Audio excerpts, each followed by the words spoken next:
Los Angeles. I'm Jenny Taft here with Skip Bayless, Shannon Sharp. Good morning, guys. Good morning, Jenny. How you Got doing? a game. Good. Got a game, and then tomorrow is the parade in Toronto. Toronto will win so convincingly tonight, it'll just be a Golden State will say no mas. Someone asked, told me to ask you, how did Vanderbilt do in the NCAA golf tournament? I don't know. You do know. I know.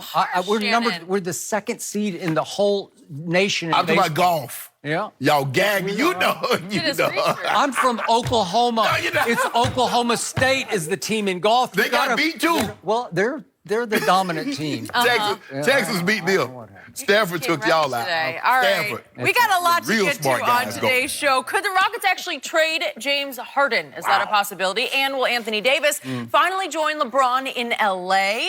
Shannon? Well, Maybe. we also have Kings point guard De'Aaron Fox in studio, but first we will talk NBA Finals. After a lot of days off for both teams, Game 1 is finally here for the Warriors and Raptors in Toronto. The Raptors are a slight favorite tonight despite making their first ever trip to the NBA Finals. On the other hand, the Warriors are in their 5th straight finals and are trying to win their 3rd title in a row, but have to play Game 1 without Kevin Durant, who is still out with a strained calf. So, Shannon, who you got? Who wins tonight? Might surprise some people, Skip. I'm going to take the Raptors. Why would that surprise you? I'm taking them big, though. Yeah? Yeah, All double right. digits. Double digits? 10. Okay. Well, you're barely in double digits, so you're not even, like, convincingly in double digits. The line, hold on, they're only favorite. That's you do You understand. have to speak with the courage of your convictions. first of all. Go 15. No. I love how you try to do this. Yeah. You do realize this is the 2-time defending. Double digits by 10. 10. That's double. Is that double digits? Barely qualifies. It is, Yeah. okay. Okay. I think they win. I just like what I'm seeing from the Raptors. What I've seen over the last 3 games, Van Fleet, Norman Powell, Serge Ibaka, this is the kind of production that they got in the last 3 games that they had gotten all year.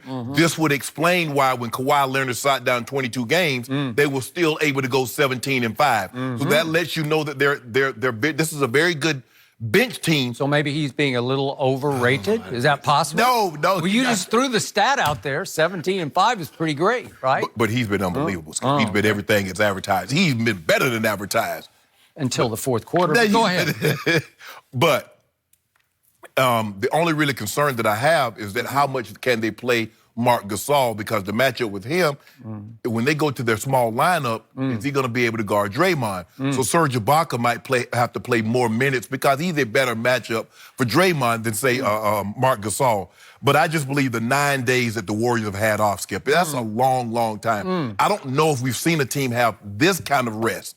So I believe they'll be a little rusty. Now, they were in a great rhythm. They played Sunday. Yeah, it'd have been over for the Raptors. But the long layoff and the length of the Raptors, I think that's going to be a problem. It's going to be very interesting to see how these matchups. Now, I haven't heard a whole lot about Iggy. They have declared Durant out. Boogie Cousins is questionable. They hadn't really said a whole lot about Iggy, so we don't know how that calf is. But if he plays, I'm assuming... I think it's his Achilles. That's what they said. You're right. That's what it is. I mean, that's even worse than a calf to me. Very much so. I believe if he's able to go, Iggy will start the game on Kawhi. And probably Clay will start on Siakam. Maybe. And then they'll go, go for mix and match. Right, mix and match. And vice versa, I think that's the same. I think Kyle Lowry starts. But with that being said, I'm going to take the Raptors by 10 tonight and get this party started. Get this party started. Yep. Even though I think you picked Golden State in 6. I so did. Is it the Golden State party that's going to get started? And I believe on yesterday's show, you told me that Golden State was going to win Game 1, but I can't keep up because you flip and you flop. I flipped, but I saw Kevin Durant. And then I saw the Raptors. They're going to be going crazy. That home crowd. Drake going to be acting a fool, who we're going to talk about a little later. He's going to be acting a fool. It's going to be over. Yeah. You should be on HGTV because it's flip or flop on houses. So you could you're flip or flop. You could have your own show. Am I going to flip or flop today? You never know. Daily. I'm flipping. Yeah. Are you? Yeah, You're flipping. Okay. What do you got, Skip? So this will surprise some people, or maybe not, because I said this on Monday. I'm going to go with the favorite in this game because the favorite is suddenly the home team. You're right. And the home team opened as a 1.5-point underdog, and the betting public leaped, Shannon Sharp-esque, leaped aboard the bandwagon and turned it completely around the other way. And now Toronto at home is a 1.5 favorite. That's a big betting swing. That's a big swing. That 3-point swing. Somebody laid 6 figures down on the Raptors. And maybe there were a lot of somebodies who laid medium money on it because the bandwagon is rolling toward the home team. Right. And I do like your one point that you made, I'm with. Golden State has had 9 days off. It's too many days off. So I believe Golden State will lose this game more than Toronto will win this game.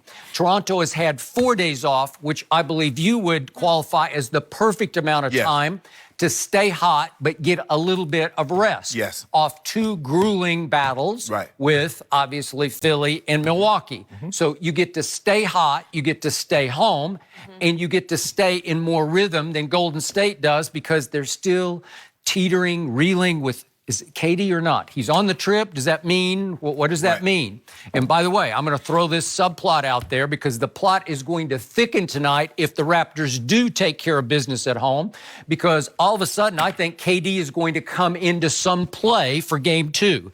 He's there. I have no idea how hurt he is because I don't think anybody has any idea.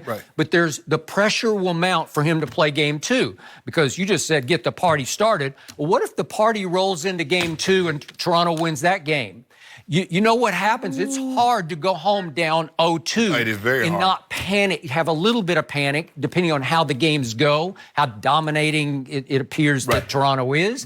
Well, I think Kevin Durant is going to come back into play hugely, even starting in game 2. You might be right, Skip, because we haven't seen this team be down 0-2. This is only the second time in this playoff run of theirs, the 5 straight championships, that they've not had home court. This series and Houston last year. Only twice. Let that sink in for a second. So they're in uncharted territories, especially in the finals. So we don't know, because normally they get it home, Oracle gets the rolling, and they normally blow people out, with the exception of that first game where they had to go to overtime. Steve Kerr first year there with the Cavaliers. All the other game 1s have been wipeouts. I got it. So, big picture, I'm going to stick with, again, my pick was I got Golden State in 7 in the big picture. You got Golden State in 6. Okay, I'm going in 7. I think it's going to be a roller coaster, all-time classic of a series. Up and down, back and forth, and I'll go right on record. I believe Golden State will win game 2. But game 1, here's why they're going to win it. And it's not going to be all because of number 2. I'm sure he will play pretty well. I'm going to give you pretty well. I also think he's been overrated, shaky in a bunch of fourth quarters. So I don't trust him in the fourth quarter tonight. And the new closer for this team has come back to life, and that is Fred VanVleet. He closed for them all year. Trust me on that. I watched him a lot. And once they got their child delivered and he got the heat off him, the pressure off him, and he refocused on basketball, he was their closer. He was their closer in game 6 the other night. Man, he had some big shots, but you know who had the ball. Claw had it. Claw scored 2 baskets, one fast break dunk that was just unstoppable, and a lucky 3. That's what he did in the fourth quarter. Period, end of story. Toronto erupted. Okay, so this is my point about Toronto that people are completely missing. The best defensive team in the playoffs these eyes have seen is Toronto. The best defensive team. They're way better on defense than the Warriors are on defense. Obviously, the Warriors are better on offense. But they have the antidote to the Warriors' offense because this team, again, I'm going to say it one more time. You have 2 former defensive players of the year in number 2 in Gasol. And number 2 won it twice. So you have 3 trophies on your side, right? You have a Danny Green who has made all defense. He was second team, but he made all defense. Prediction for tonight. Danny Green has been he just roller coasters in his career. I know his game. He's been in a slump. I say he fires his way out of the slump tonight. He'll make 4 threes tonight, and it will allow them to keep him on the floor to play defense, because what happened against Milwaukee, he went so cold, you had to say, we can't play him. You just got to yank him fast. What did he play in game 6? It seemed like he played 14 minutes, okay? And then Siakam. Trust me, he should have made all defense this year. That's how dominating of a defender he is. Well, look, and then we throw Ibaka on top of that. he once led the league in block shots, and he's an all-defensive kind of player, okay? Yes. Well, the back line of that is so strong with those 3 guys, and then you got number 2 out on the perimeter. You got lockdown going on here. Yeah, they're long. This is tough. And Anunoby, we haven't even mentioned his name, but last year he was one of their best defenders. Who took LeBron the whole series? I know LeBron did some good things. I got it. Some good. I know I got it. But he was a rookie. He was a rookie out of Indiana. Well, I think he's going to play either tonight or game 2. Sunday. We haven't even brought up his name. Right. He's 6'8", 230. He is long, and he is strong. So you don't think that's going to add to their defensive domination? Yes. Okay. And they're going to need it. Okay. And for the most part, they can switch everything with the exception of Gasol, but Siakam and Kawhi and Kyle Lowry. And so even when it comes to Ibaka, they can switch a lot of things. The question is, how much can they play Marc Gasol?